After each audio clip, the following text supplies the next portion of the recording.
მოგესალმებით ძვირფასო ტელემაყურებლებო, ეთერშია ქორონიკონი გაყალბებული ისტორიის საპირისპიროდ დღევანდელი ჩვენი გადაცემის სტუმარი გახლავთ ბატონი ფირუზ დიაკონიძე, უზენაესი საბჭოს წევრი, დეპუტატი, საქართველოს კანონიერი ხელისუფლების დროს მისი წარმომადგენელი, განათლებით და სპეციალობით ფილოსოფოსი, თუმცა რატომღაც მინდა ხოლმე რომ დავამატო, რომ არის ფსიქოლოგი, იმიტომ რომ ადამიანის ფსიქოლოგია კარგად იცის და ლოგიკასთან, რა თქმა უნდა, ძალიან ახლოს არის ბუნებით პედაგოგია, ესეც მინდა ვთქვა, იმიტომ რომ ბატონი ფირუზის პიროვნება გარკვეულწილად მე შევისწავლე და აი ასე ჩემებურად წარვადგინე მაყურებელთან. ბატონი ფირუზი, მოგესალმებით ბატონი ფირუზ.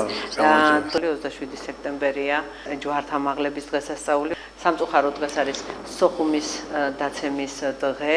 ამასთან დაკავშირებით რაღაცა გარკვეული კითხვები მაქვს. მინდა მაყურებელს მივულოცოთ ჯვართამაღლების აი ეს უმძიმესი დღესასწაული, შეიძლება აი ასე ითქვას, მაგრამ თან ულამაზესი, იმიტომ რომ ჯვარია ჩვენი ცხოვრება და ჩვენ ჯვარი მძიმე ჯვარი გვერდო. და მძიმე ჯვარი გვერდო. და გილოცავთ რა თქმა უნდა თქვენ ამ დღესასწაულს და აქვე გამოვხატავ მწუხარებას იმისას, რომ 27 სექტემბერს დაეცა სოხუმი და ჩვენ დაგვაკარგინეს სოხუმი. და ძირითადად ამ თემაზე გვექნება სოხუმი სამწუხაროდ უკვე მაგ დროს კაიხნის დაკარგული იყო.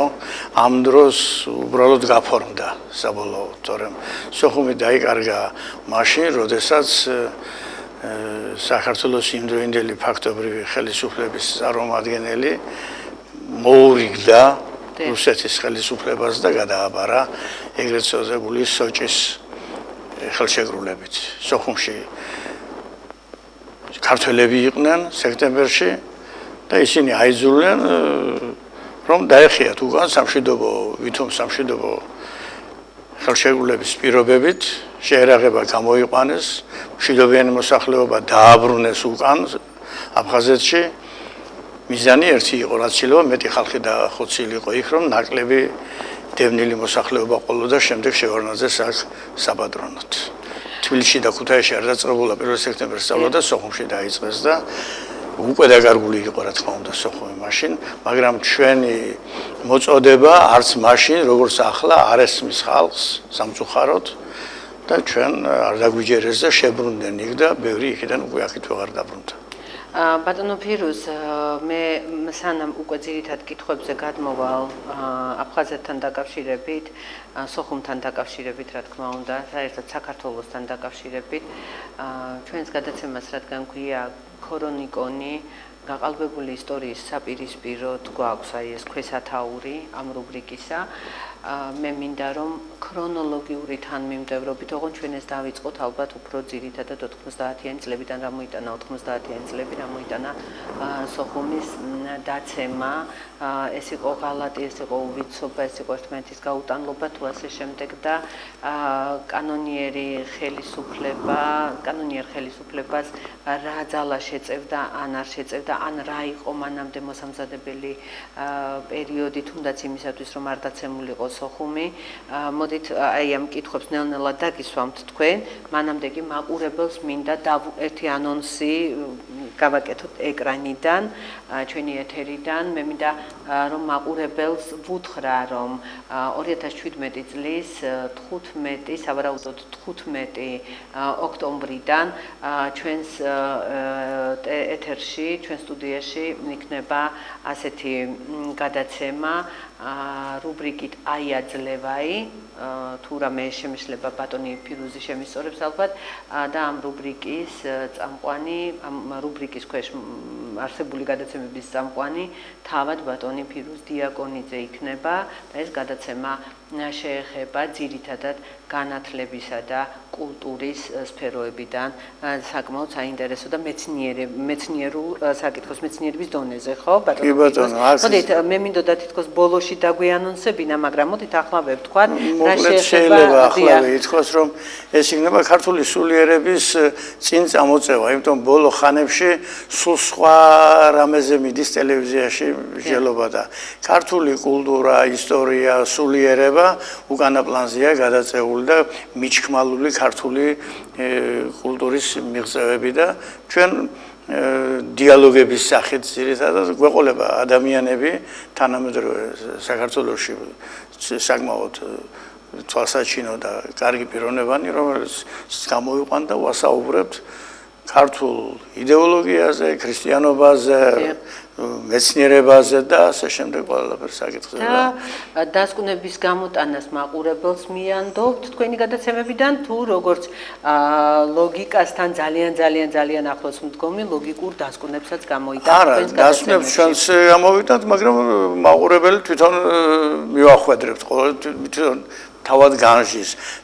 პოლიტიკასაც შეეხება, რა თქმა უნდა, ხშირად ჩვენი გადაცემა და შეიძლება მოვიწვიოთ კიდეც ფაქტობრივი ხელისუფლების წარმომადგენლებიც, რომ ხალხმა დაინახოს კამათში ვინ რას და როგორ მსჯელობს. ისე კი არა, ახლა ამ ხელისუფლების ტელევიზიები რომ არიან, მიგიწვევენ და თვითონ საუბრობს შემდეგ დიქტორი და შენ არ გასაუბრებს არაფერს. არა, ჩვენ ვასაუბრებთ იმასაც და ჩვენიც ისაუბრებთ.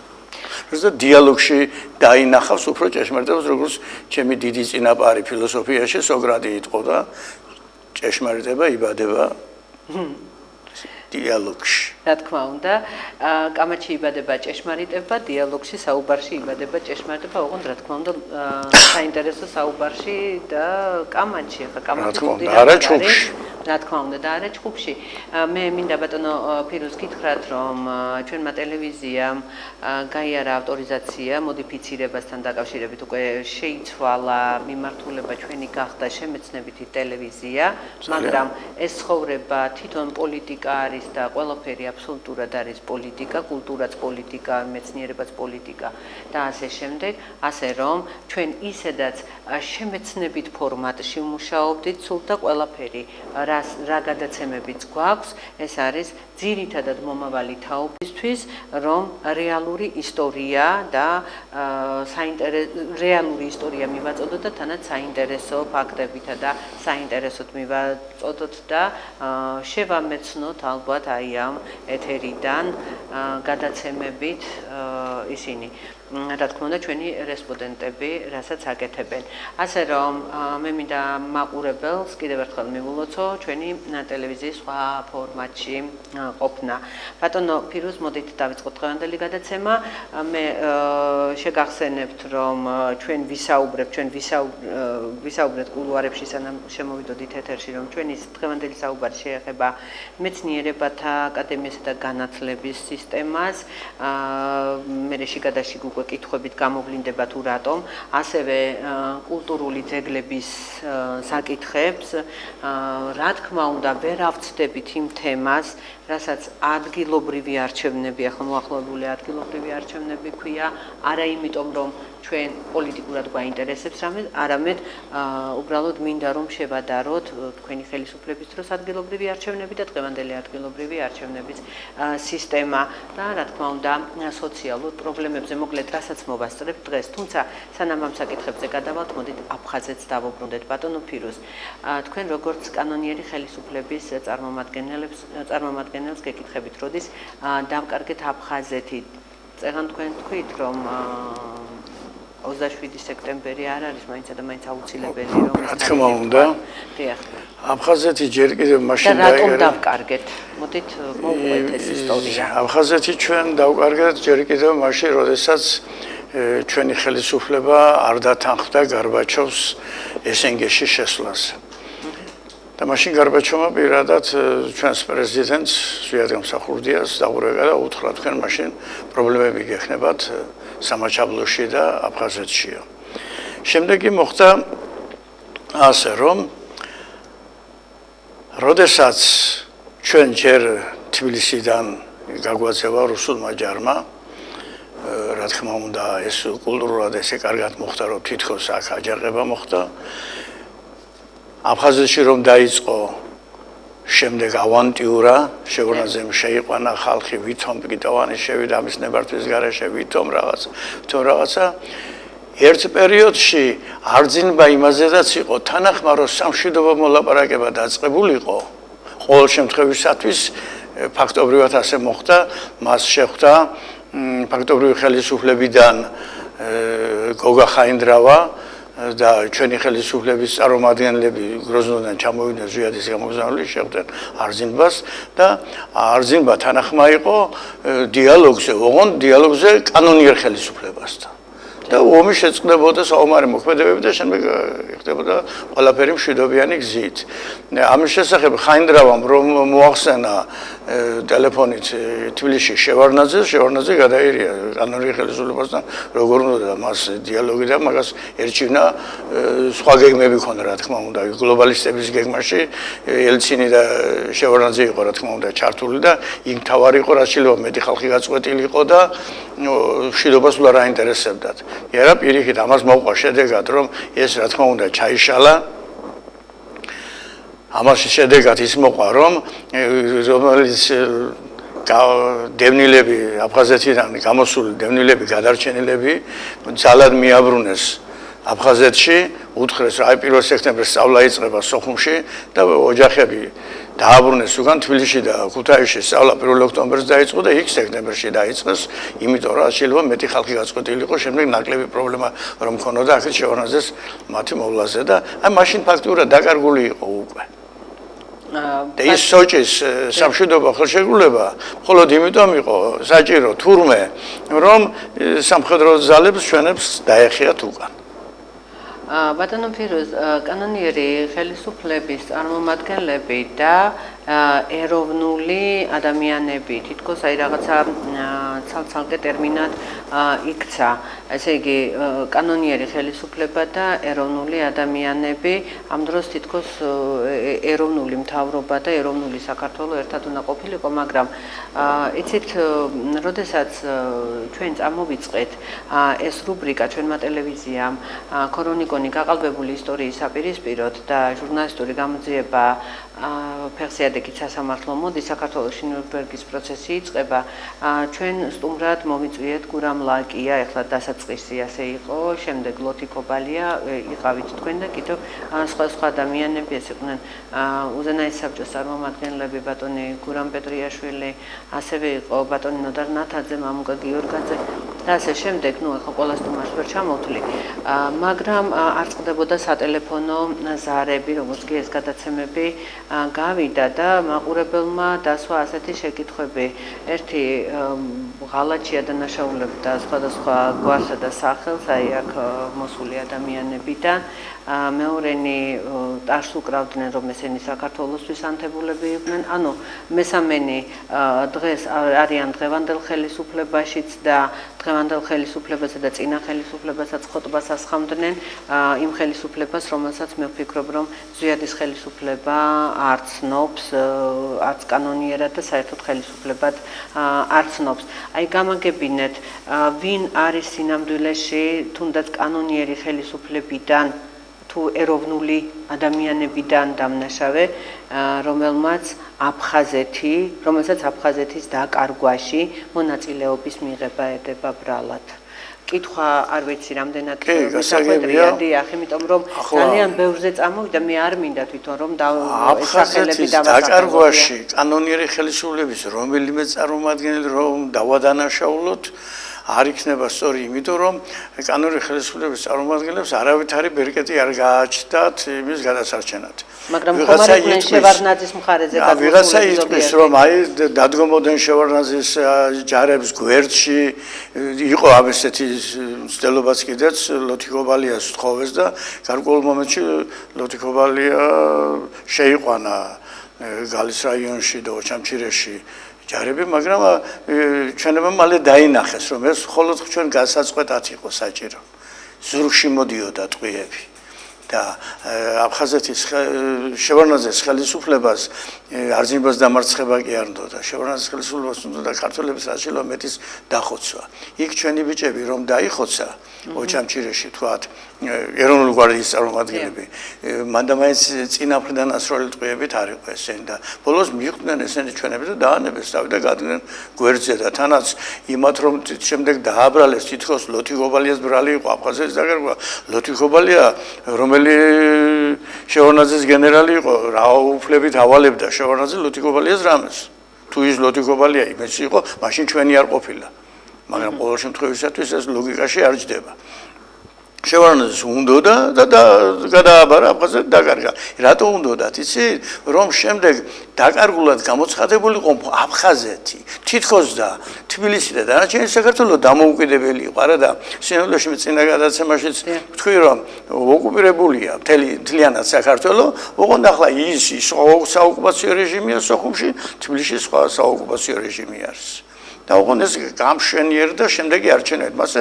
იქაც ატარებენ ვითომ არჩევნებს რა თქმა უნდა არ ვითომ არჩევნებია რა თქმა უნდა აფხაზეთის მოსახლეობის უმეტესი ნაწილი დევნილობაშია და უმცირესი ნაწილი ვითომ ირჩევს ვიღაცას და რა თქმა უნდა ეს არჩევნები მოსკოვის სასიეთქვის ის იქნება იქ როგორც ახლა ჩვენთან რომ უნდა ჩატარდეს ახლა ვითომ არჩევნები წინასწარ რა თქმა უნდა დადგენილი ვინც უნდა მაგრამ თქვენ თქვით რომ შემდეგ გვექნება მას საუბარი და მე არ გავუსწრებ არჩევნების თემას აუცილებლად შევეხებით იმიტომ რომ შეუძლებელი არის რომ ამ გადაცემაში ამიტომ კანონიერი ხელისუფლების შემთხვევაში არავითარი ბერკეტი არ ქონდა და ამიტომ ტყუილად დავაბრალეთ ის უნდათ ჩაბარება გადაბარება და გადააბარეს ბატონო ფირუზ ხდება მე მინდა მაყურებელთან თქვა კიდევ ერთხელ თქვენ კი არ შეგახსენებთ რა თქმა უნდა მინდა ძალიან ბევრმა ბავშვმა არ იცის ჩვენმა მომავალმა თაობამ რომ აფხაზეთის ომი დაიწყო 1992 წლის 14 აგვისტოს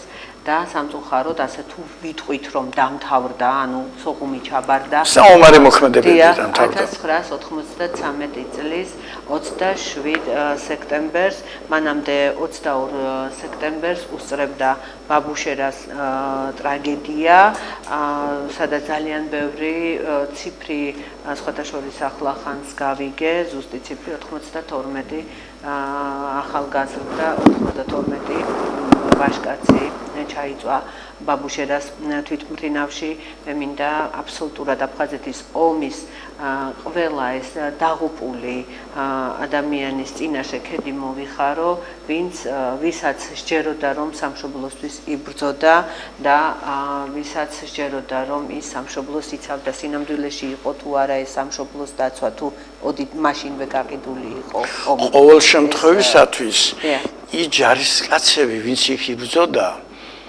უმეტესობა რა თქმა უნდა სუფთანი იყვნენ უმეტესობა დარწმუნებული იყო ისინი სამშობლოს იცავდნენ იმათ ხო არ იცოდნენ რომ ეს გაყიდული იყო ზემოდან ზოგიერთი რა თქმა უნდა ხვდებოდა და ამის აღშფოთებასაც გამოხატავდნენ ამიტომ ჩვენ ისინი ყველა პატივისცემით უნდა მოიხსენოთ გარდა იმათი ვინც მართლა იქ ფულის საშოვნელად და რაღაც საბანდიტოთ მიდიოდა მაგრამ ძირითადად პატიოსნად დაიღუპა ის ხალხი.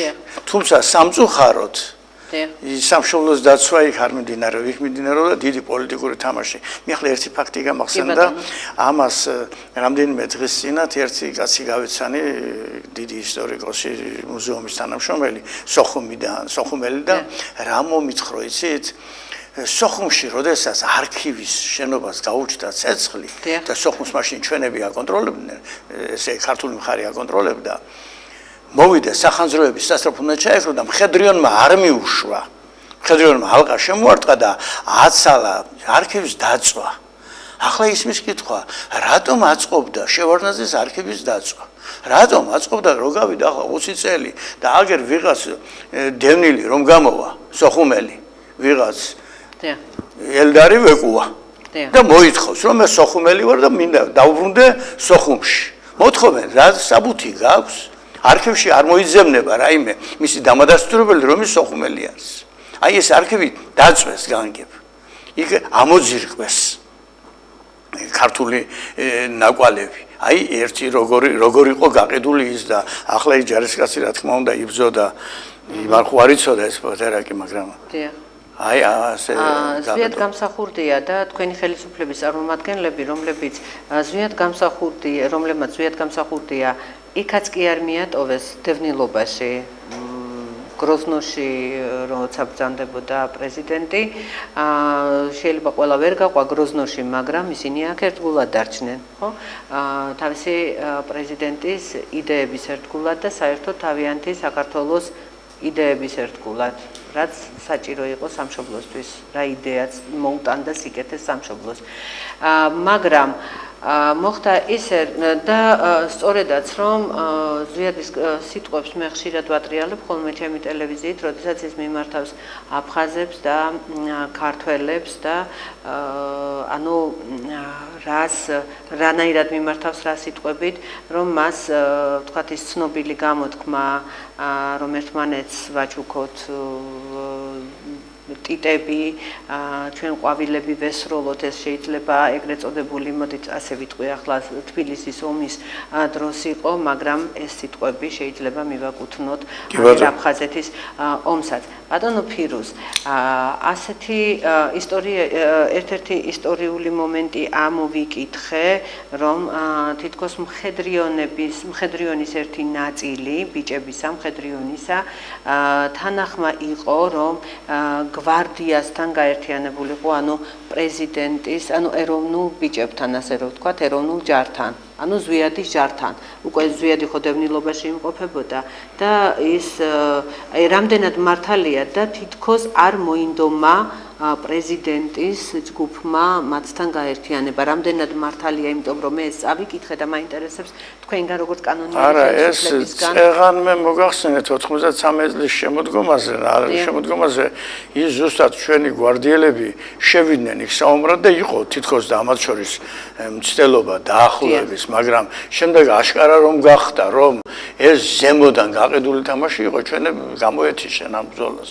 კი, შემდეგ ისინი გვისაყვედურებდნენ, რომ მიატოვესო იქო ქართველებიო და შემდეგ ზუგდიდში ხდებოდნენ და აი არაღებდენო ამ ხალხს მაგრამ უკან რო გამორბი ხარ ავტომატიანი კაცი თბილისში რადგინა ავტომატი და რაღაცა ცუდი ამბები იყო და ამიტომ ნუ დაძრახავენ იმას მე ისიც ყოფილა და არაერთხელ ზედმეტი იყო ეს გაერთიანება და არაერთხელ გვსმენია იმის თაობაზე რომ თითქოს ძალიან ბევრი შეგნებულად იყო გადასული მხედრიონთა რიგებში ეროვნული გვარდიის წარმომადგენლები. მე პირიქით უფრო ვიცი, ბევრი იყო ეროვნულ გვარდიაში შემოსული შევარნაძის უშიშროების დავალებით, რომ აქედან რაღაც ინფორმაციები გასულიყო. ასეთი ფაქტები ჩვენ ბევრი პიროვნება დააკავა ჩვენმა სამხედროებმა და ამხილეს, რომ ის შეგზანვილი იყო განგებდა. ზოგი დითანადობაზეც წავიდა შემდეგ მაგრამ მაგას ახლა ნუ გავყებით მასე დაწვრილებით და საბუთებას ვერ შევძლებთ. ბატონი, როგორ ფიქრობთ, ბატონი პრეზიდენტი გროზნოდან უნდა ჩამოსულიყო აფხაზეთის ომის დროს, როდესაც ის ზუგდიდშიაც ბრძანდებოდა და ნუ რა თქმა უნდა მის გარდაცვალებამდე, მის დაღუპვამდე და აფხაზეთთან დაკავშირებით, აი იქნება გაიხსენოთ აი ეს მომენტი, რას ამბობდა პრეზიდენტი, როგორ ფიქრობდა აფხაზეთის გადარჩენას საქართველოსთვის, იმიტომ რომ საქართველო აფხაზეთია, აფხაზეთი საქართველოა, დიახ. ძალიან ძნელი საფიქრალია და ახალდაც რომ შეუსწორო ზვიადს ქმედება. ზვიადი ჩამოვიდა სწორედ იმიტომ, რომ აქ ძალიან ცუდი ამბები რო ხდებოდა, მე მგონი ახლა ამ გადასახედიდან ის მაშინვე მიხვდა ამას, რომ ომი გაყიდული იყო და ის აქვე შეეცადა, რომ ამ ფრონტზე მშვიდობა დამყარებული იყო. ის ჩამოვიდა 24 სექტემბერს და სამ დღეში უკვე ამათ მოახერხეს რომ იცოდნენ რომ ზვიადი რას ჩაიდნენ და სამ დღეში რუსეთის ჯარს არ გაუძნელდებოდა უფრო ადრე აეღო სოხუმი მაგრამ იმას უცდიდნენ რომ ზვიადს დაბრალებოდა ყველაფერი ზვიადი შემდეგაც კი სოხუმი რო ავიღეს მოახერხა გადავიდა ტერიტორიაზე შეხვდა ჩვენს ქართული შევარნაძის ასე ვთქვათ, სამხედრო ხელმძღვანელობას კიტოვანი დაემალა მხოლოდ შერწყვა კი დაემალა და სხვები შეხვდნენ და ასე ვთქვათ, მიიღეს ზვიადი. კიტოვანს ვისი შერწყვა პრეზიდენტის? პრეზიდენტის და არ გამოჩნდა. და სხვები მოვიდნენ, სხვა სამხედრო შეხვდნენ მას და დაადგინეს თითქოს და უნდა ებრძოლათ. გაეგზოთ სოხუმის დასაბრუნებლად. მაგრამ რა თქმა უნდა, ახლა რუსის ჯარი და შევარნაძე სხვა რეზინა იცოდნენ რა შედეგი მოყვებოდა ამას და ამას არ დაუშვებდა და შემდეგ ესენი ცალ-ცალკე ყველა გათიშეს და დააქრეს. თორემ ზვიადი რომ დარჩენილიყო იქა, ეს ხალხი, ის ჯარი ყველა ზვიადის მხარეზე დადგებოდა უცბად. აფხაზეთში აი ზუსტად სექტემბერი, ზვიადი 22 სექტემბერში სამ დღეში რა უნდა მოესწრო იმას. მაგრამ სამ დღეში ერთი კი მოასწრო იმას შეხვდა. სამხედროებს ხელმძღვანელობას. და შემდეგ ისიც მოხდა, რომ რუსეთმა ვერაგულისვლაც გამოიყენა აფხაზეთიდან წინა პლანზე იმას კი არ უშვებდნენ აშკარად რუსის ჯარისკაცებს. ჩეჩენიეროვნების იქ ბასაევის ჯარისკაცები ყავდა გვარდიელები იმას, რომელიც ჯოხარდუდეევისგან გარიყული იყო. ჯოხარდუდეევი აცხადებდა, მე რუსეთს ვეომები და რუსეთს გვერდში არ დავუდგები და ვინც იქ იბრძვის აფხაზეთში საქართველოს წინააღმდეგ, მიუხედავად იმისა, რომ იქ საოკუპაციო რეჟიმია შევარნაძის, ის ჩემი დროში არ ომობს და მე დავამრალებ თქვილა. მაგრამ ზუგდიდში შემოვიდნენ ჩეჩნები, ჯერ მათ შემადგენლობაში და შემდეგ ვითომ სხვა ჩეჩნები შემოვიდნენ, რომელმაც აფხაზიანელებს დაახევინეს უკან და ვითომ ზვიადს გაუხსნეს გზა და 1000 მამაზაღლობები ხდებოდა მოკლედ იქ. ეს უბრალო ხალხის ტვინის სასამღვრევად. ბატონო ფირუზ, რადგან ჩვენ ამ გადაცემაში სხვა თემებსაც უნდა შევეხოთ, ახლა მე უბრალოდ აფხაზეთის თემა, იმიტომ წამოვწიე პრიორიტეტულად, რომ დღეს 27 სექტემბერი ჩვენ აუცილებლად თითქმის ყველა დეტალზე სხვადასხვა გადაცემაში უნდა შევეხოთ, როდესაც თქვენ იქნებით ჩემი სტუმარი. ხო, ახლა უბრალოდ ერთი არის სამხედრო ამბებში მე მანდამაიცის ზუსტად მე რა თქმა უნდა ეკვიტრიალებდი, მაგრამ ახლა მე სამხედრო მოღვაწე არ ვიყავე და კი ბატონო და თქვენ ესე იგი აფხაზეთის ომის პერიოდში სულ ზვიადის გვერდით იყავით, ხო? რა თქმა უნდა, ზუგდიდში ვიყავი ყოველ შემთხვევისათვის, კი.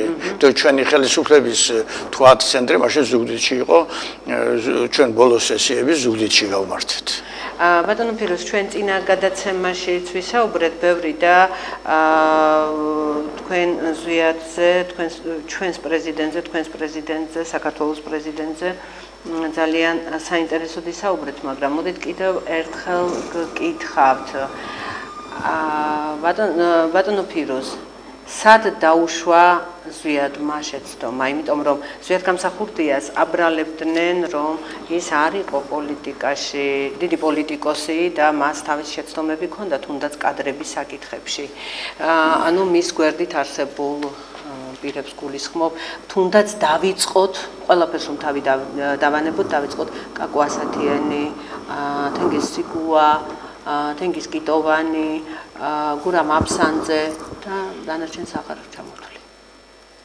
ძირითადად აი ეს ახლა საკითხი ახლა ზვიადი ხელისუფლებაში რომ მოსულიყო იმ დროს, როდესაც მას უკვე ჩამოყალიბებული და კარგად ორგანიზებული პარტია ყავდა, სხვა ამბავია, მაგრამ ზვიადი ხელისუფლებაში მოვიდა პირადად ზვიადი და უმეტესობა ხალხი მის სირგვლივ ვიყავით დარაზმული, მაგრამ ჩვენ ორგანიზმად შეკრული არ ვიყავით. ჰელსინკის კავშირი ეროვნული აღორძინება სულ რამდენიმე თვის წინ შეიქმნა პარტიად, მაგრამ ის ისე ორგანიზებული პარტია არ იყო. ქუთაისში მაგალითად 50 კაცი ვიყავით სულ. თბილისშიც შეიძლება 1-200 კაცი იყო, მაგრამ პარტია სხვა ამბავია, სხვა ორგანიზება. ამიტომ ბუნებრივია საკადრო პოლიტიკაში ზვიადს შეცდომა მოუვიდოდა.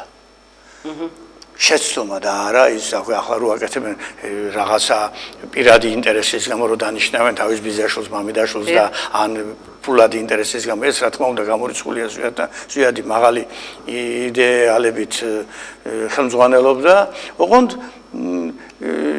მტერი ძლიერი იყო და ფსიქოლოგიაზე მოქმედებდა.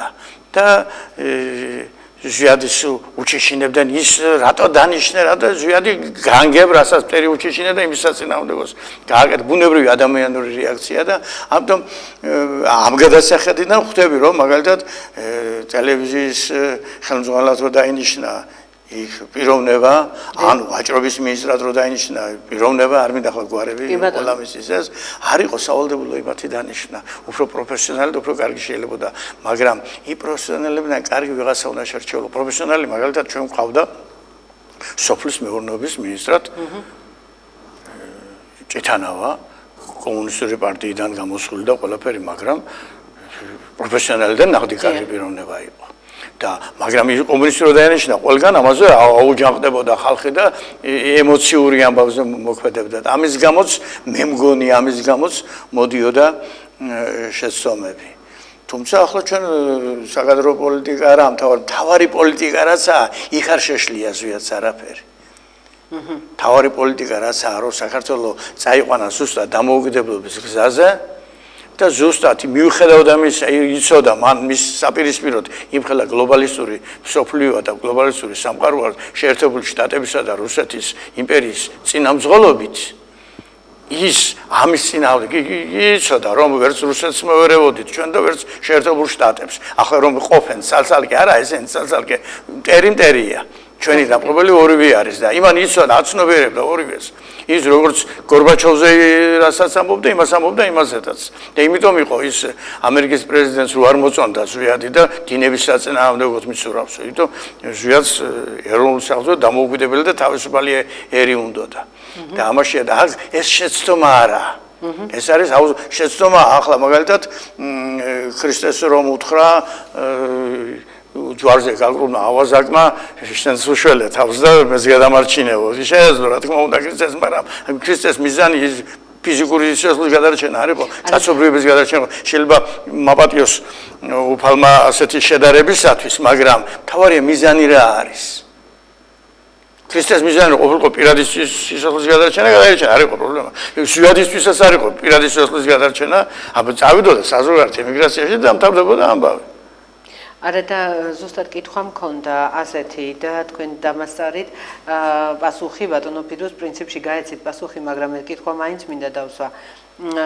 ზვიადი ფიქრობ რომ ალბათ ცოტა უფრო დიპლომატიურად რომ მოქცეულიყო იქნება ვთქვათ არ დაგვეკარგა აფხაზეთი იმ კუთხით რომ მას რომ რაღაცა აი დიპლომატია ეხმარა ახლა მაგრამ ის ზვიადი არ იქნებოდა მაშინ ის რომ ყოფილიყო ფირუზ დიაკონიძე და ახლა ამ გადასახედიდან რომ მე ვიყო იმის ადგილზე ამ გადასახედიდან მე ესენგეს მოვაწერდი ხელს მაგალითად ესენგეს მოვაწერდი ხელს საქართველო გახდებოდა ესენგეს წევრი ელცინის შემდეგ მეორე დაფასებული პიროვნება მე ვიქნებოდი იმიტომ ის საქართველო იმ რუსეთს ძალიან უნდა არც აფხაზეთს დაუკარგავდა ჩვენ არც არაფერზე ვიქნებოდით და როგორც საბჭოთა კავშირის დროს ვიყავით ძლიერად და კარგად ოღონდ ეს სხვა დიპლომატია და სხვა ამბავი იყო და სხვა ისეთი რაღაცა რომელსაც თქვათ სომხები აკეთებენ აი რას აკეთებენ სომხები აგეთ სომხებმა მოაწერეს ესენგეს ხელი აქეთ არიან რაღაცა ირუსებს ეფერებიან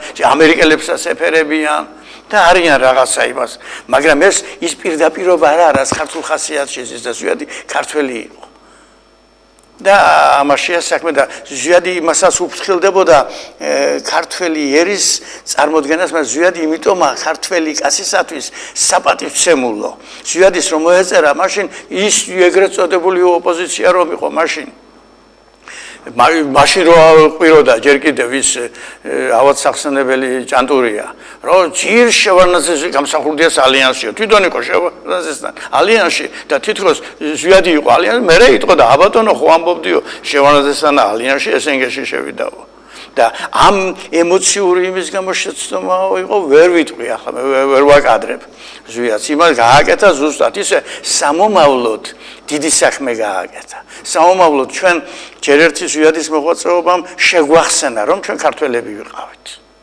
და ახლაც გვახსოვს ცოტა ხანს როგორც თავის დროზე ილიამ შეგვახსენა ჩვენ ქართველები რო ვიყავით და შეგვარცხვინა ხო და მოგვიყვანა ერთი საუკუნე ახლა ზვიადმა ხო მაგრამ ახლა ისეთი ძალა მოდის ესე გადავკლეკეს ქართველობა უკვე თბილისში მანდ მაინც საამაყო აღარა აი თქვენ დაასწარით მოვლენებს მე კიდე მქონდა ერთი-ორი შეკითხვა მე აუცილებლად დაუბრუნდები იმ შეკითხვას მაგრამ თქვენ პასუხიდან გამოვალ ბატონო ფირუზ თქვენ შედარება გააკეთეთ რომ აი გადაგულეკეს და აი რა ვიცი საშინელი სიტუაცია მეფობს დღეს საქართველოში უკვე ენით აღუწერელი მე აღარ ვიცი მე ვფიქრობ რომ საქართველო აღარ გვაქვს თქვენ კანონიერი ხელისუფლება ქვიათ დღემდე და ესეც მინდა მაყურებელს აუხსნათ რატომ ქვიათ დღემდე კანონიერი ხელისუფლება მე იმას კი არ წინააღმდეგი კი არა ვარ რომ თქვენ ეს ქვიათ უბრალოდ მინდა რის საფუძველზე ქვიათ კიდევ დღემდე კანონიერი ხელისუფლება და რას აკეთებს კანონიერი ხელისუფლება იმისათვის რომ საქართველო რომელიც უკვე გადათელილია და პრინციპში აღარ არსებობს, აი თქვენ რას აკეთებთ? თქვენ ღმერთის წყალობით ხართ კიდევ და ღმერთმა დიდხანს გამყოფოთ და დღეგრძელი გამყოფოთ, ცოცხლები ხართ, უმეტესობა ფიზიურად პიროვნებანი ვართ, რამდენიმე სოცხალ. მაგრამ მე ფიქრობ რომ ღმერთმა უქნას, რა ვიცი, ერთმა ღმერთმა იცის, ვის რა საქართველოში ისეთ მდგომარეობა ხო, მაგრამ მაშინ სხვა ამბები იყო.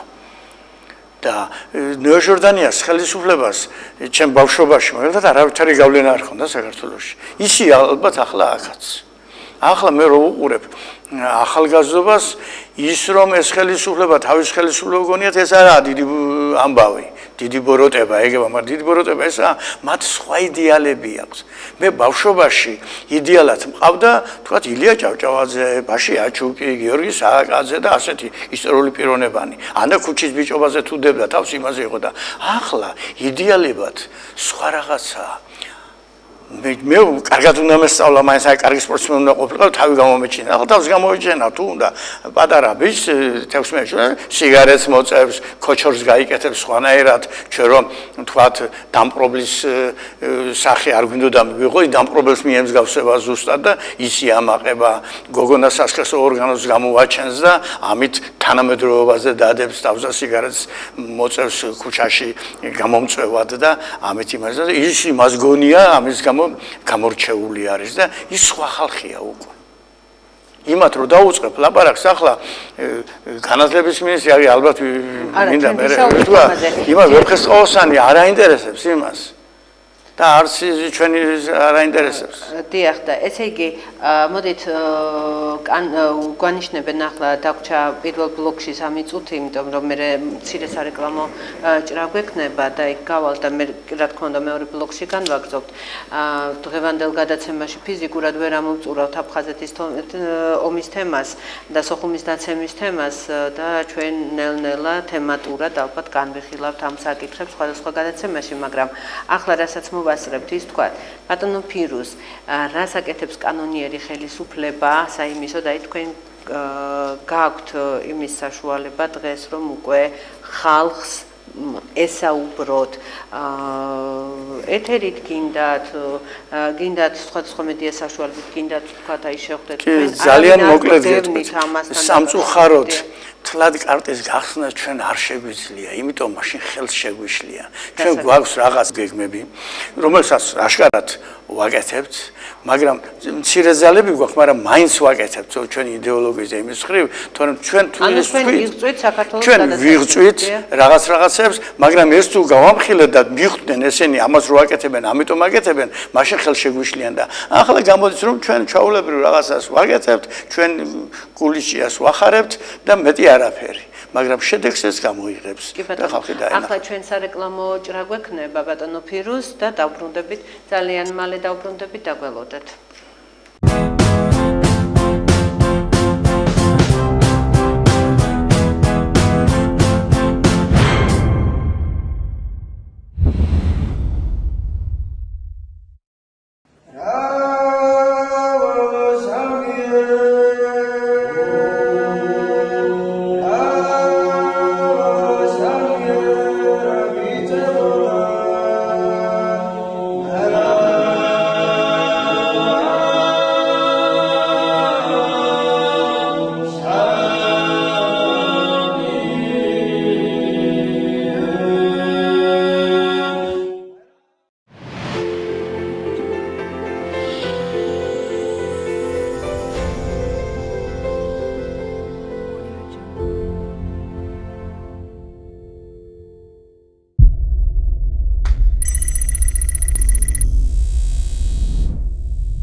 ქვეყანაზე ბოროტება გამხრალიყო ქვეყანაზე ბოროტება აღარიყო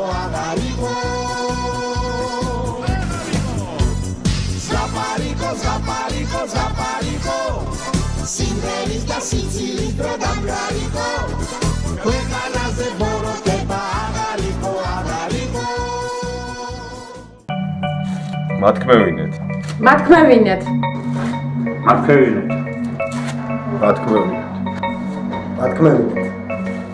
მათქმევინეთ მათქმევინეთ მათქმევინეთ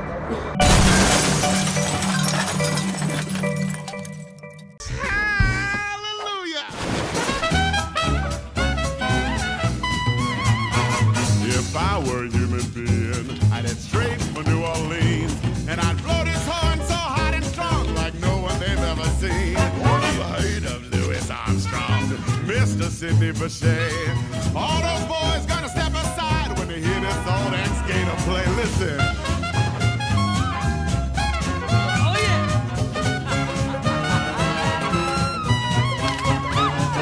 When I'm human, as I hope to be, I'm gonna blow this song till the cows come home and everyone's gonna bow down to me.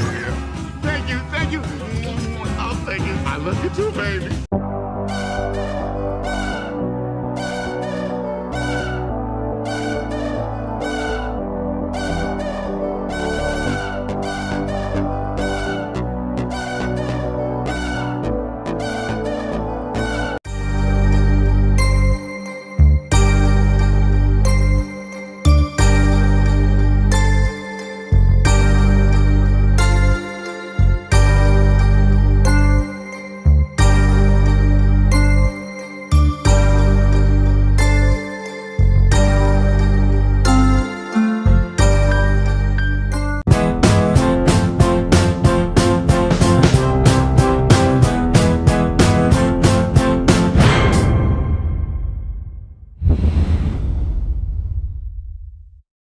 სარეკლამო ჭრის შემდეგ ჩვენ კვლავ ეთერში ვართ ბატონო ფირუზ მე არ ვიცი პირველ ბლოკში დაასრულეთ თუ არა თქვენი აზრი კანონიერ ხელისუფლებასთან დაკავშირებით ალბათ უკვე ამომწურავად თქვით იმიტომ რომ გეგმებს არ შიფრავთ ხო რა თქმა უნდა ჩვენ გეგმები გვაქვს და მოღვაწეობას არ ვასრულებთ ბრძოლა სიკვდილამდეა მე ასე ვიცი ამიტომ იქიდან გამომდინარე რომ ეს დღევანდელი გადაცემა მხოლოდ იმიტომ მივუძღვენით აფხაზეთის თემას რომ დღეს 27 სექტემბერია და უბრალოდ მხოლოდ თემატურად შევეხეთ და ჩვენ ცოტა უფრო სხვა თემებზე გსურდა საუბარი იმიტომ რომ თეზისების სახით მივაწვდით უკვე მაყურებელ შემდეგ გადაცემებში ქორონიკონში და დეტალურად უნდა განვიხილოთ იმიტომ რომ ასე ზოგადად აღარ ვისაუბრებთ მე მინდა რომ 27 სექტემბერი ისე არ დავასრულოთ დღევანდელ გადაცემაში რომ არ შევეხოთ ჟიულის შარტავას ჟიულის შარტავა 27 სექტემბერს მოკლეს და მინისტრთა საბჭოს თავმჯდომარე მაშინ და დაეცა სოხუმი რა სიტყვით ამასთან დაკავშირებით რაიმე ისეთი დეტალი ხომ არ არსებობს ბატონო ფირუზ რაც იცის თქვენმა ხელისუფლებამ ეროვნულმა ადამიანებმა ეროვნულმა საქართველომ და არ იცის ჩვენმა ისტორიამ რომელმაც ჩვენამდე მოაღწია ჩვეულებრივ ადამიანებამდე თუნდაც ჟურნალისტებამდე ჩვენ ახლა ვუკირკიდებთ ყველას მაგრამ ბევრი რამ არ ვიცით აი მე მგონი მე რაც ვიცი საქართველოში ბევრმა იცის მაგრამ ტელევიზიით არ მომისმენია ჯერ ის ვიცი რომ ჟიური შარტავა ნაღდად გმირი კაცი იყო და მიუხედავად იმისა, ზოგს რომ მგონია რაღაცა კომუნისტური პარტიის წევრი იყო და იმის აქტივისტი იყო, ის უნდა დავგმოთ არა ბატონო, კომუნისტური პარტიიდან მოდიოდა ის, მაგრამ კარგი ვაჟკაცი და კარგი ქართველობა ჩაიდინა მან ბოლომდე, სიცოცხლის ბოლომდე და იმიტომაც რომ დღემდე ვინც კი შემხედრია მე, ყველა დადებითად მოიხსენიებს მას. რა მოხდა სოხუმში? სოხუმში ჟიური შარტავასათვის ნათელი გახდა, რომ ომი გაყიდული იყო. ეს როდის გახდა? ეს გახდა ყოველ შემთხვევაში მის დაუპამდე დაახლოებით 1 თვით ადრე. არსებობს ვიდეო ჩანაწერი, მე ინტერნეტითაც მინახავს მომისმენია, მისი სატელეფონო საუბარი შევარდნაძესთან. რომ შევარდნაძეს ეუბნება ეს რაკენი როგორ გააკეთე რაღაცა, რომ რას მოხდა ხო და აგინებს კიდეც შევარნაძეს. თუ ჩამოვალ თბილისში ასე ვიზონ ესე ვიზონ. ხომ მიხვდა უკვე შევარნაძე მისი ჩამოსვლა თბილისში არ შეიძლებოდა და შევარნაძეს ხომ კავშირი ჰქონდა იმ ხალხთან, ვინც გვერდბზოდა აქეთ ვითომ. ამიტომ იქ დავალება მიეცა რომ ის ცოცხალი არ გამოეშვა, თორემ რატომ უნდა მოეკლათ თუნდაც დატყვევებული ჟიური შარტავა იმ ხალხს. წარმოიდგინე ახლა ამ ხელა თანამდებობის პირს ჩაიგდეს მოწინააღმდეგე ტყვეთ და იმას რატო დახვიტავს, იმაში მოითხოვს დამატებით რაღაცას. მაგრამ არა, ის დახვიტეს იქ და ყველა მასთან ერთად, სხვა შორის მასთან ერთად მის დაცვაში იყო ერთი ჩემი ყოფილი სტუდენტი. დიაკონიძე იყო გვარად ქუთაისში ვასწავლე, ძალიან კარგი ვაჟკაცი ბიჭი და ალალათი იყო მისი დაცვის წევრი და ჩაცხრილეს იქ და დაიღუპა. აი ამიტომ დაიღუპა, ის იმან იცოდა, ბევრი რაღაცა რო ჩამოვიდოდა თბილისში. რა თქმა უნდა ეს ვაჟკაცი იყო და სიტყვა შეასრულებდა და ანუ შეაგდებოდა რაღაცას გააკეთებდა. რატომ დანიშნეს შარტავა ამ პოსტზე, მაშინ როდესაც ამ პოსტს მან ცოტა ხნით ადრე იკავებდა სულ სხვა პიროვნება? ხო, მაგრამ მაგ უკვე შევარნაძის დიპლომატიის და პოლიტიკის ამბავია, შეიძლება ის გაშვება თუნდოდა და არა და რატო დათანხმდა ჟიული შარტავა? არ იყო ის ადამიანი, რომელიც ვერ მიუღია ჟიური შარტავა ალბათ შეცდა მას ეგონა მართლაც პირწმინდად რომ კაი საქმეს აკეთებდა და მიდიოდა და ჟიური შარტავასთანაც პირადი ნაცნობა ჰქონდა იმ დროს რუსეთის მხრიდან ის მოვიდა მოლაპარაკებაზე, იმიტომ ჟიური შარტავა თავის დროზე საკავშირო კონკავშირის ცეკაში წევრად იგულისხმობდა და იქაც იყო ისეთი პიროვნება გვარი არ მახსენდება ახლა იმდროინდელი საკავშირო ცეკას ყოფილი წევრი და იმასთან მოლაპარაკებას ის იოლად გამართავდა.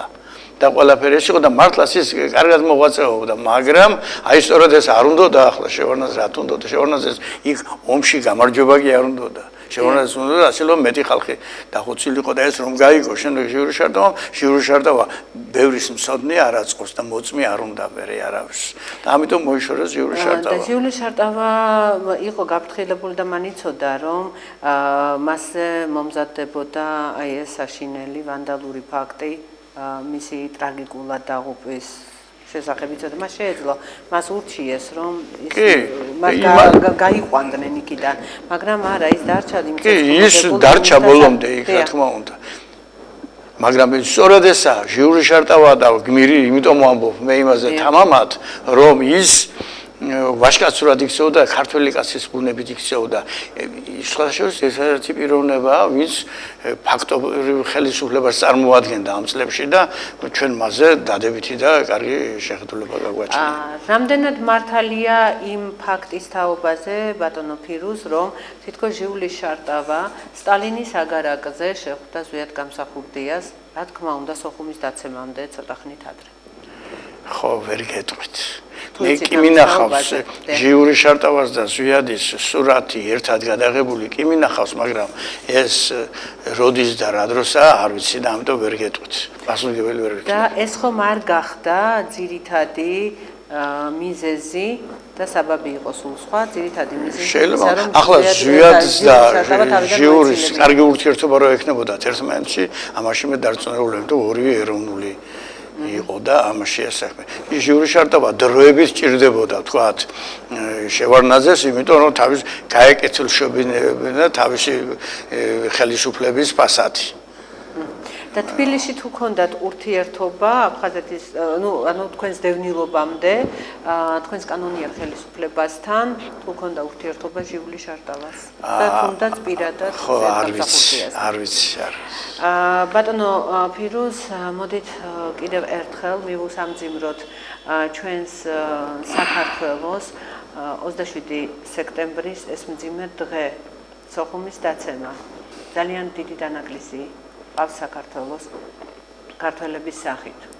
თუნდაც არ არის გამორიცხული, რომ შერეული ქორწინებიდან აფხაზების სახითაც საქართველოს აფხაზების სახით, ვინც საქართველოზე იყო შეყვარებული. ასევე 200,000 დევნილი თუ 300,000 ეს მივიღეთ შედეგად. მაგ უკვე უთვალავი არის, ახლა ზუსტი რიცხვი ვერ აიანგარიშა. ეს მთლიანად ალბათ, მაგრამ აფხაზეთიდან არ ვიცი ზუსტად რამდენი რიცხობრივად რამდენი სტატისტიკური მონაცემებით ალბათ ამას ნელ-ნელა გადაცემებიდან ზუსტ რიცხვს ალბათ ვიტყვით.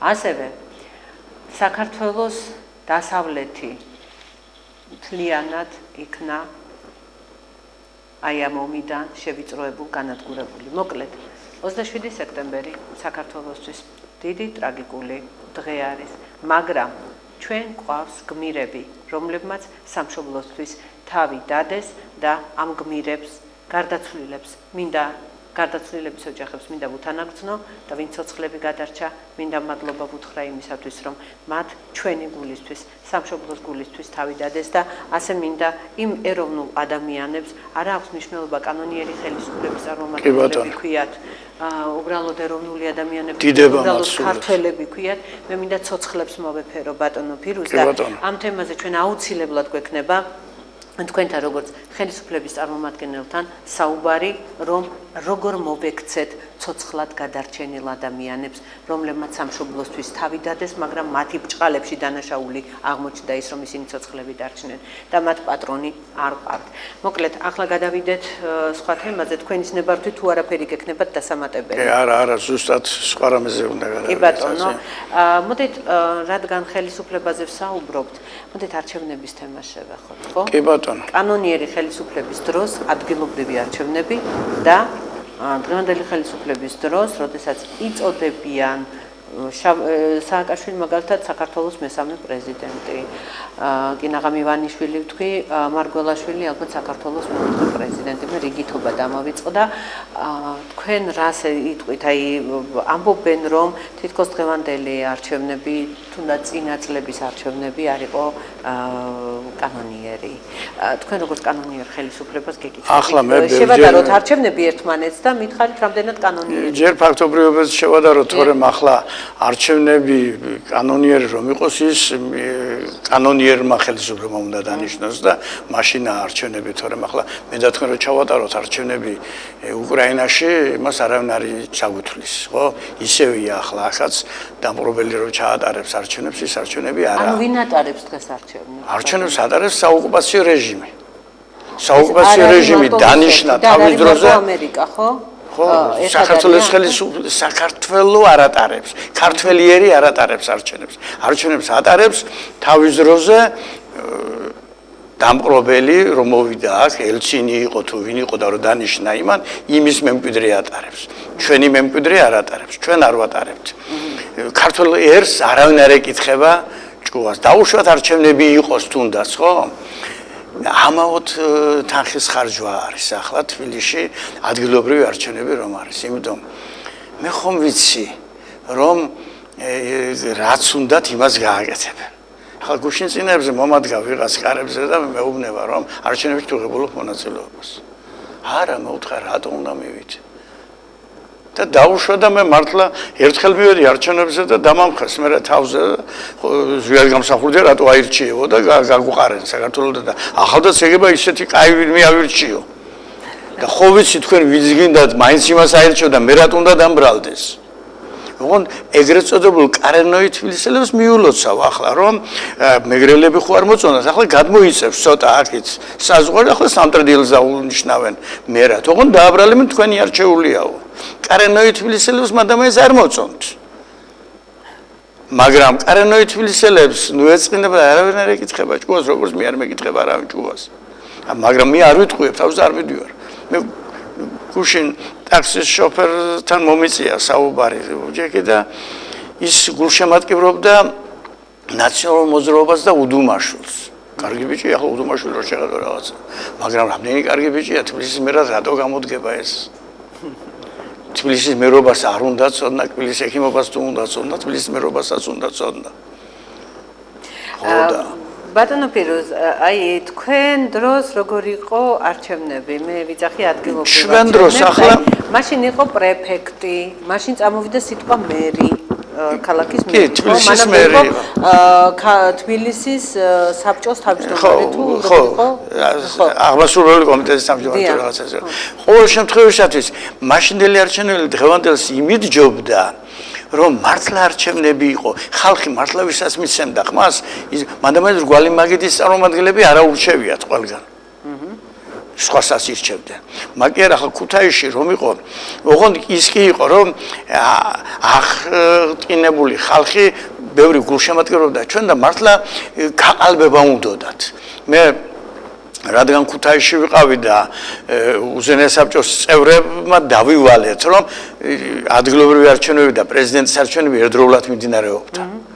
და მე ზვიადგამსახურდიას წარმომადგენელი ვიყავი საარჩევნო ამბავში ქუთაისში. და იქ ვიღაც ერთი პიროვნება დაიჭირეს, ორჯერ შევიდა.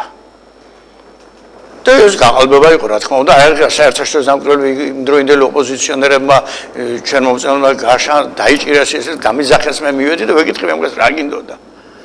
მე ზვიადგამსახურდიას მინდოდა მიმეცა მეორე ხმაო რატომ მოვუთხარი შენ ეჭვი გეპარებოდა რომ ზვიადგამსახურდია აჯობებდა იმ ვიღაცას სხვას პირიქით შეურაცხყოფა მიაყენა მოვუთხარი შენ და ჩვენ მოგვაყენა ამნერი შემთხვევები მოხდა მაგრამ ეს იმდენად ზღვაში წვეთი იყო რა ზვიადგამსახურდიას 97% რო არ მიეღო და თქვა 57 მიეღო ვერ გახდებოდა პრეზიდენტი კი გახდებოდა მაგრამ ეს ხალხი იყო თვითონ ზოგიერთი მონდომებული ეს უკიდურეს მდგომარეობას მაგრამ უკმაყოფილო არავის არც საერთაშორისო დამკვირვებლებს არც იმ ჩვენ კონკურენტებს არ გამოუთქვამთ რაიმე დარღვევაზე სერიოზულზე ამბავი შენიშვნა აი მე მაინტერესებს ბატონო ფირუზ რას ქვია საიდან წამოვიდა სიტყვა კარუსელი აი საიდან შეიქმნა ეს გაყალბების კარუსელი კარუსელი ახლა და მე პრეფექტი ეწოდებოდა თქვენ დროს ეწოდებოდა პრეზიდენტის რწმუნებული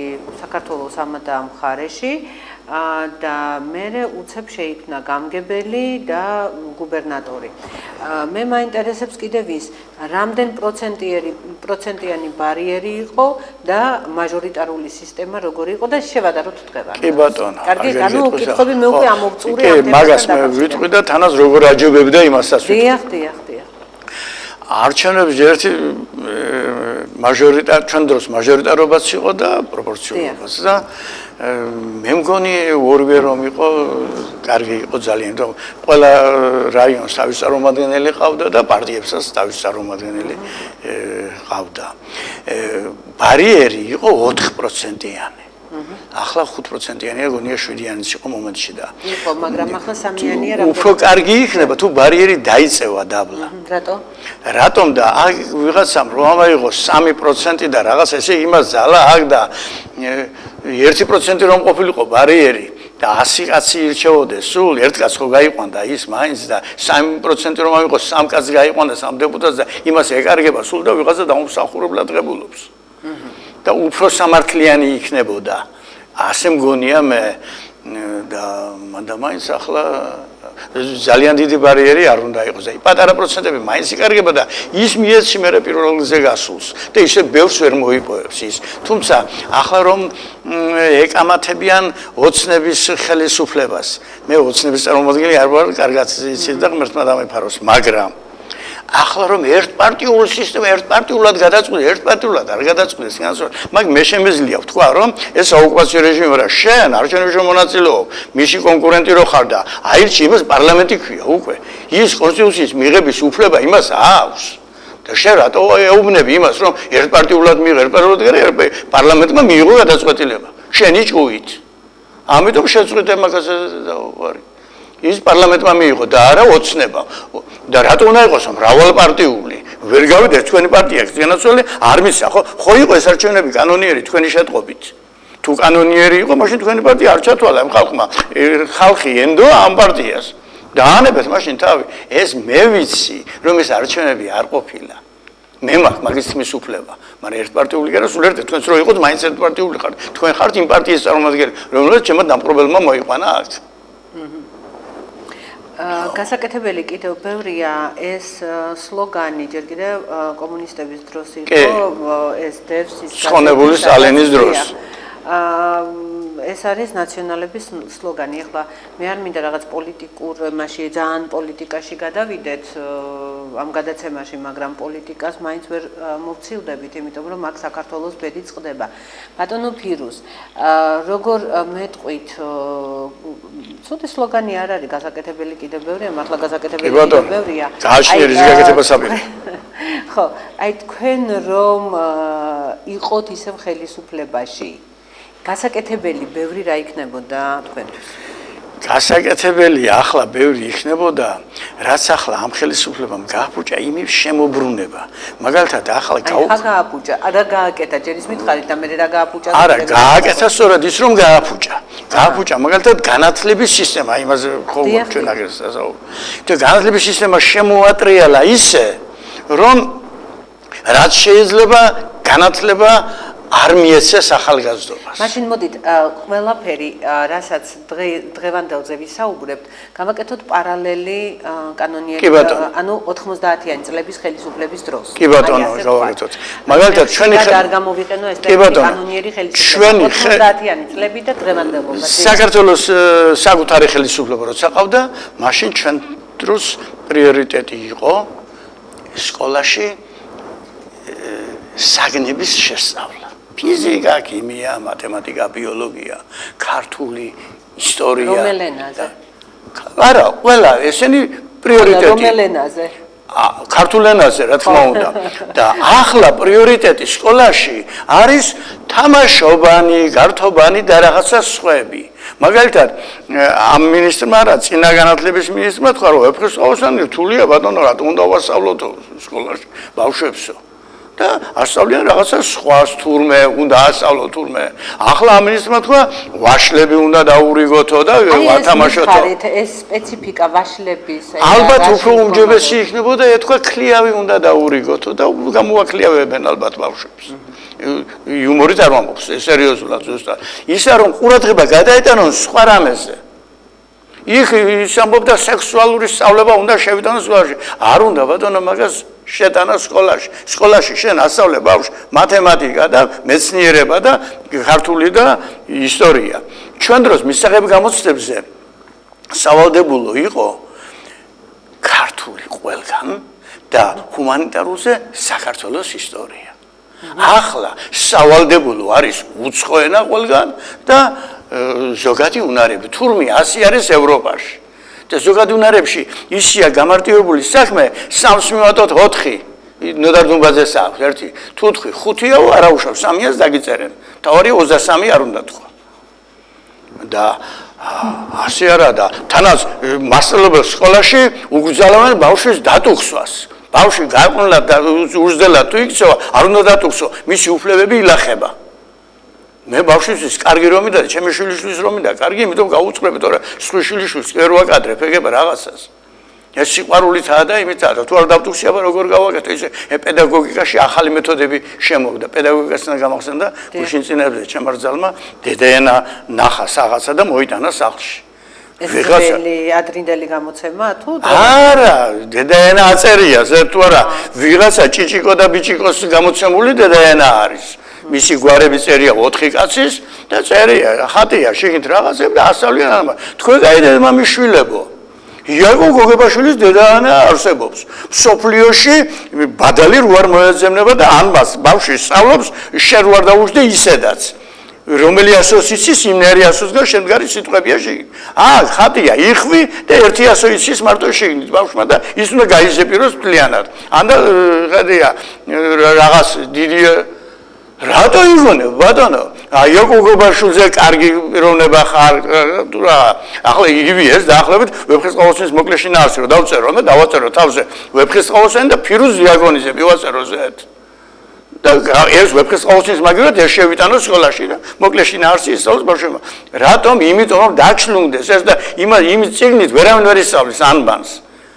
თუ არა და იაკო გოგებაშვილის დედაენი თუ ისწავლიდა თქვათ, ერთ თვეში იმით ისწავლის 1 წელიწადში. იმას პედაგოგიურად კარგად აქვს გამართული იაკო გოგებაშვილს ეს. და ასეთი რაღაცები ახლა სასკოლო პროგრამებში ზუსტად იგეთაა, რომ ბავშვს შეზულდეს ის სწავლა. და არ იყოს და ის საქართველოს ისტორიას მოსწავლოდა ბავშვი კარგად მისაღები გამოცდების იმისთვის. ის კარგი ქართველი იყო, მე რო ვიცი, ჩემი წინაპარი ვინ იყო და რა იყო და ვის წარმოადგენ, მე მერიდება.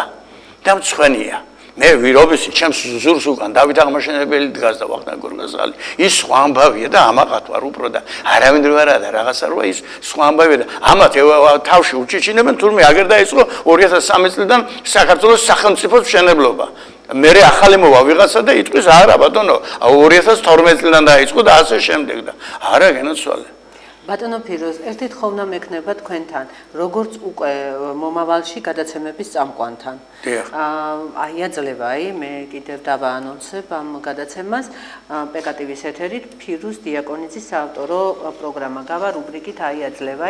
მე მინდა რომ თქვენი ხელისუფლების დროს, თქვენი მთავრობის წარმომადგენელი, განათლების მინისტრი რომ მოიწვიოთ გადაცემაში, იმიტომ რომ მართლა გულწრფელად მინდა მან ისაუბროს თუ რა უნდა იყოს პრიორიტეტი განათლებისთვის, იმისათვის რომ განათლებაა ყველაფერი, თუნდაც აი ის რომ დღეს ძალიან რაღაც მეტყველებასაც მინდა შევეხოთ, გონიათ რომ თითქოს აი ეს რბილოებზე რატო გაქვსო აქცენტი გადატანილიო, მითხრეს რომ რატო რა ახლა რბილოვისაც აქვს ისო ქართველი არ არისო, როგორ არ არის ღმერთმა დამიფაროს რომ თქვა ვისაც რბილილო აქვს ის ქართველი არ არის მეთქი, მაგრამ ქართული არ არის, ქართული გამოთქმა ჩემი აზრით ეს, იმიტომ რომ ყველაფერს დახვეწა უნდა, მით უმეტეს როდესაც ეკრანიდან საუბრობდა. განათლებაა თავი ყველაფრის. ასე არის, არა რომ თქვენ როგორც თქვით, აი მინდა რომ ბევრ რამეს შევეხოთ, აი ერთ-ერთი მაგრამ მე ზუსტად ჩვენი გადაცემები იქნება ამ განათლებაზე, კულტურის სფეროში რაცა და ახლა იქ ბრალსაც დავდებ ჩვენ. იმ განათლების მინისტრის ამაყად ემატრო დაერე მე ხო ვიცი იმას ხთამი რო ვაქვს მილიონობით აღებული. იმაში აქვს აღებული რომ ამ განათლების სისტემა გააფუჭოს. იმას ხთამი აქვს აღებული იმაში მეცნიერებათა აკადემია რომ ქვია და საქართველოს ისტორიის 4 ტომოვანი რომ გამოვიდა და იმაში საქართველოს ისტორია გადამალული რომა კონკრეტულად მაგალითად იმას რო წავიკითხავ მე ასე შტაბეჭილება დამრჩება შუშანიკის წამება რომ დაიწერა ქართული ანბანი არ არსებობდა თურმე და მე შექმნა. არის ავტორი ამ საქართველოს ისტორიის. ო, აკადემიკოსები რომ ქვია, ბატონო, როინ მეტრეველი, მარიკა ლორთქიფანიძე და ასეთები. და არიცი, მაგრამ გეუბნები შენ ქრთამი გაქვს აღებული მილიონობით, თორემ ამცეთ სიყალბეს ვერ დაწერდი. შენ არ ხარ მეხუთე კლასის მოსწავლე რომ არ იცოდე. ქართული ანბანი როდის შეიქმნა? ივანე ჯავახიშვილის უნივერსიტეტში მუშაობ, ხო, ბატონო როინ. არ მწვენია? რომ არ იყო მე თუ ვიცი შენ რატო არ იცი? იცი ძალიან კარგად, მაგრამ ქთამი გაქვს აღებული. თუ საჭირო იქნა მიჩივლე ბატონო აფსაკიდან დაგაჭირებდა, დაგინკისებ სასამართლოში მიუხედავად იმისა, მეცნიერებათა აკადემიაში მოვიყვანეთ ჩვენ პიროვნება და ლექცია წაგიკითხათ, მოხსენებაზე წაგიკითხათ და დაგინკისათ, რომ ანბანი არსებობდა 1000 წლის ადრე ქრისტემდე და არ გინდა თუ გინდა ის არსებულიყო ივანე ჯავახიშვილი ხო გწეთული ივანე ჯავახიშვილს რატო არ უჯერებთ და დაჯერებ ზიარა საქმე აქ დამტკიცებულია მანდა მაინც იქ უნდა აღმოჩნდეს რაღაცა წარწერა ხო აღმოჩნდა იქაც მაგრამ თქვენ ეს არ გინდათ იმიტომ ვიღაცა სატრაბახო მასალა ჭირდება პირველები ჩვენ ვართო ისევე ხთამი აღებული კულტურის სამინისტროს რომ საყდრიში მიმალონ ის რომ ოქროს წარმოება იყო რადგინა რატომ ალავ ძველი ბერძნული სამყარო აღიარებს რომ ოქროს საწესები და ყველაფერი იყო ოქრო მრავალი აიეტი და კოლხეთი და რაღაცა და არავისთვის არ იყო ეს უსწავლო მაგრამ აგერ ფაქტია ბატონო ფაქტი იყო უпроსტორად თქვენს მოსვლამდე საყდრიშის სადაც მზადდებოდა ოქრომჭედლობა და ოქროს ამბავი ეს თქვენ მიჩქმალე რატო იცით თქვენმა დამფინანსებელმა ვიღაცა სატრაბახო მასალა ჭირდება რომ მე დავიწყე პირველად ოქროს წარმოებაო და ეს რომ დაიმალოს ამაშია საქმე და რა გითხრათ მეტი ხელფას როღებულობთ იკმარეთის თანაც ახლა თითქოს ემოცია მომეზალა მაგრამ ემოცია რაზე მომეზალა იცით რომ მოვდიოდი ეხლა ნახეთ 1:20 მაინც მათხოვარი შემხვდა მეტროში მეტროში გულანდ ესე იგი გულდათუთხული და რაღაცა და რო ვერ ეხმარები შეკარი დედმამიშვილმა მილიონობით ხთამს როღებულობ მილიონობით ხელფას ღებულობ დანამატებს პრემიებს რაღაცებს იმებს მოუარეთ მაინც იმ ავადსახსენელი კომუნისტების დროს ასეთი მათხოვრები დადიოდა თბილისში არ დადიოდა განაცვალე ბატონო ფირუზ, თქვენ როგორც ხელისუფლების წარმომადგენელი ზუსტად ისეთ თემებს მივადექით და ეს ბუნებრივი არის, ჩვენ დავაანონსეთ კიდეც, რომ ამ თემებს შევეხებოდით, ამ საკითხებს უბრალოდ. მე რატომღაც შეგნებულად არ გაგაჩერეთ, თუმცა შემეძლო მომეწოდებინა, რომ ბატონო ფირუზ, თქვენ ხომ არ აჭარბებთ თქვენს გამოსვლაში. დეტაი ვაჭარბებთ. როდესაც ამბობთ, რომ ქრთამი გაქვს აღებული. კი ბატონო, მიჩივლონ და დაუსაბუთებ. აბა, როინმეტრეველმა როგორ არის ის, რომ ანბანი არსებობდა სულმცირე მე-6 საუკუნეში ჩვენსა ფაქტი. რამაზ პატარიძე ეგერაა ცოცხალი. იმას ეგერ ივანე ჯავახიშვილის მოწაფე იყო და თავი დავანებოთ ალიკო ცინცაძეს, რომელიც მე მეყოლება აქვს სტუმრად. ალიკო ცინცაძე მესმედგანებას წაუკითხა კი არა მოხსენება კი არა. დაუსაბუთა რიცხვებში როგორ არის ეს, რომ 1000 წლის აქეთ 3000 წლის აქეთ ვერ შეიქმნებოდა ის, იმიტომ სიტყვაშია ჩაშიფრული და ვარიანტი არა ის ახლა რო შეიქმნას ის არ იქნება, ახლა ის არ არსებობს. ახლა პლანეტა რო არ არსებობს, მის სახელი ხო არ გვექნება ახლა, როდესაც არსებობდა ეს იქ მაშინ შეიქმნა მისი სახელი, ხო? და ასე რომ არის განაცვალე ის, ხომ იცი შენ? მაინც არ ამხელ ხო?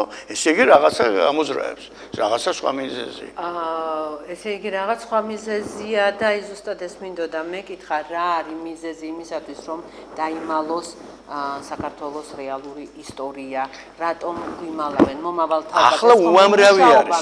თქვათ, გლობალისტებს ერთი ამბავი აქვს, რომ გლობალისტებს არ ჭირდება ზედმეტიერების არსებობა, ეს მე წინა გადაცემაში დავსვი და არ უნდა ახლა ქართველები და ის ბერძნები და სომხები და ფრანგები და გერმანელები. ყველა უნდა იყოს ერთი ბრბო. და თანაც იმ ბრბოს იმას თუ ჩააგონებ თავში არქიპოსეთი რო აგონებდა ხალხს რომ შენ ხარ ბრბო და რაღაცა ვირი ხარ და მასე იყავი უფრო ადვილად დაგიჯერებსო. და ისაა კარგი და იმას ადვილად მართავ შემდეგ. და შენ ახლა განათლებული კაცი თუ ხარ და 5000 წინათ ოქროს აწარმოებდი იმის პრეტენზია გაქვს, მაშინ ამაყიც ხარ. და არ ჭირდება იმას ის და შენ ამაზე პასუხებელის არ უნდა იყო და მე არ უნდა გქონდეს პრეტენზია, რომ ეს საქართველოს შენია. ეს საქართველო ყველასია, ქართველების გარდა ოღონდ. და ქართველები არ უნდა არსებობდეს, არც უნდა არსებობდეს არც სომხები და არც ბერძნებიო. მაგიტო დაინგრა მეცნიერებათა აკადემია. მეცნიერებათა აკადემია სწორედ იმიტომ დაანგრიეს, იმათ განსაკუთრებულ ჰუმანიტარებს შეუუტიეს, თუმცა არც სხვები არა აყვავებული. მე რაც ვიცი, ახლა მე სადაც ვიყავი ასპირანტი ის ინსტიტუტი, საერთო არასრულ ფილოსოფიის ინსტიტუტი და ასე იქნება სხვების ბევრიც და ყოველ შემთხვევისათვის იმ ავად სახსენებელს რო ამბობენ კომუნისტების დროს ქართული მეცნიერები მსოფლიოში აღიარებული იყვნენ განაცვალე. და ახლა ამ ბოლო 25 წელიწადში რაც ეს დემოკრატები არიან, რა ჩაიდინეს ერთი ქართველებმა მიცხრა. მე მახსოვს ბატონო ფირუზ, ჯერ კიდევ 90-იანი წლები იყო და ბოლოსკენ მიმავალი, როდესაც დაიწყო საუბარი და არა უბრალოდ საუბარი, ქმედებაც დაიწყო მეცნიერებათა აკადემიის ნგრევაზე, ანუ მეცნიერების ნგრევაზე მთლიანად საქართველოში.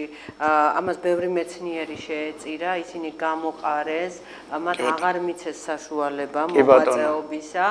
90-იანი წლების დასაწყისში, როდესაც არეულობა იყო მე თბილისის, თბილისში აი ეს საქართველოში კანონიერი ხელისუფლების დამხობა, მანამდე გადატრიალება, კრიმინალური გადატრიალება, ღალატი და ასე შემდეგ, გაუტანლობა და ასე შემდეგ, მაშინაც კი მეცნიერება ყვაოდა საქართველოში და მაშინაც კი არ იყვნენ მათხოვრები ასე მასიურად. მაპატიოს მაყურებელმა ასე პირდაპირ თქვი ეს სიტყვა, ამდენი უმწეო ადამიანი და სოციალურად დაუცველი ადამიანი და შემწეობის მთხოვნელი.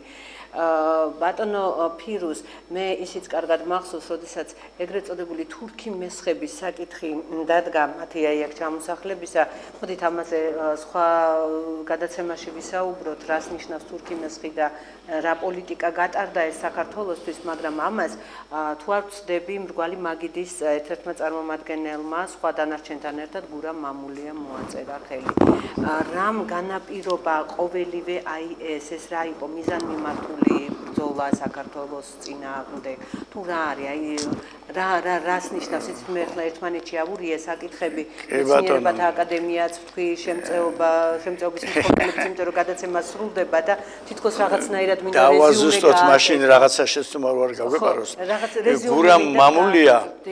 გურამ მამულია, რა თქმა უნდა, ცნობილი პიროვნებაა, ჩემს გვალიმაგიდის წარმომადგენელი არ ყოფილა ისე. გურა მამულია თავის დროზე, ოდესღაც ადრე ზვიადი და მერაბის გვერდში იდგა, მათ შორის ამ მესხებთან დაკავშირებით და როდესაც ზვიადი და მერაბის აქტიურად იყვნენ ჩამული, მართლაც მესხები ბევრი ჩამოასახლეს საქართველოში, სადღაც ჩასახლდნენ ისინი და დაიწყეს გაქართველება, მაგრამ ის საბჭოთა კავშირის დიდი პოლიტიკოსების მიხედვით იქ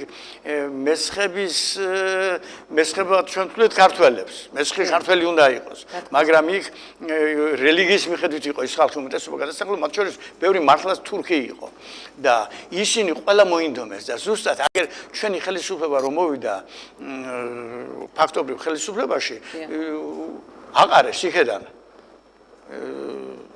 შუა აზიაში ისინი მათაც მოუწყვეს რაღაცა და გამოდევნეს და მოგვაყენეს აგერზე. კი, მოვიდა და მოგვადგან.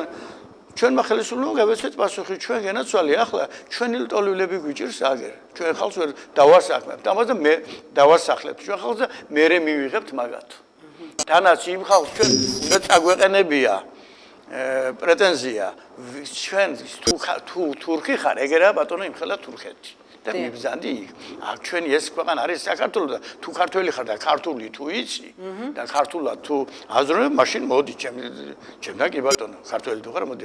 სხვა შორის ბევრ პიროვნებას მე ამ მესხებს ვიცნობ, ამ ბოლო წლებშიდაც გავიცანე და ძალიან კარგი ურთიერთობა მაქვს, ყურაძეებია ბევრი და რაღაცა ესეთი და ღონისძიებებში, როდესაც ჰელსინკის კავშირის თავმჯდომარე ვიყავი, პატიჟებდი და კარგი ურთიერთობა მქონდა და კარგი იქნება ეს ხალხი, ვინც მართლა ქართველობას მოგვემატება და ახლა ვინც აქ ჩამოსახლდება და შემდეგ თურქობას მოინდომებს, მასი არა ბატონო. და სწორედ და იმ მამულიამ რომ მოაწერა ხელი, მამულია უკვე გამდგარი იყო.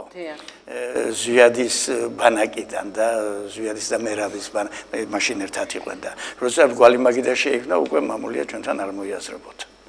ის უკვე საოკუპაციო რეჟიმის შემადგენლობაში იყო ედიკასთან ერთად პირველი პარლამენტში.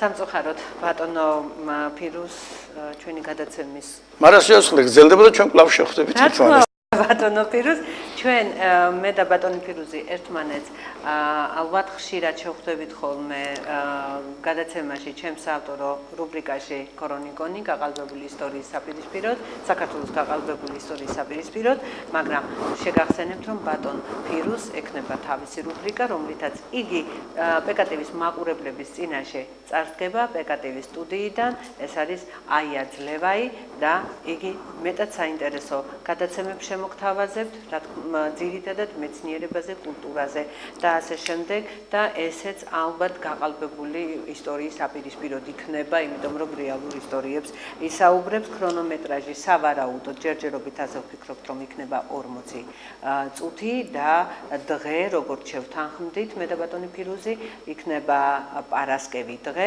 22 საათი. ესეც ისევ სავარაუდოდ ტავტოლოგია გამომივიდა, ბევრჯერ გამოვიყენე ეს სიტყვა, მაგრამ რა თქმა უნდა ჯერჯერობით სავარაუდოდ დრო რჩება 15 ოქტომბრიდან, თუმცა მანამდე რეალურ რიცხვზე უკვე მაყურებელს წინასწარ ვაცნობ. ჩემს სათქმელს მე საქართველოს ისტორიაზე, ქართულ სულიერებაზე პირადად მე არა. პირდებით ერთ რამეს, მე ვისაც მოუწევ, ჩემზე კარგი პიროვნება, ჩემზე კარგი ქართველი იქნება. და ბევრი ამრავლოს ღმერთმა ასეთებს საქართველოს. დიდი მადლობა ბატონო ფირუზ, რა თქმა უნდა ძალიან ბევრი კითხვა დაგვრჩა, პასუხგაუცემელი, იმიტომ რომ კითხვა არ დამისვამს, რადგან ვერ მოვასწარი, ასე რომ ბევრი კითხვაც დამრჩა და რა თქმა უნდა პასუხის გასაცემი დარჩა იმ არ თქმულ კითხვაზე, არ დასმულ კითხვაზე.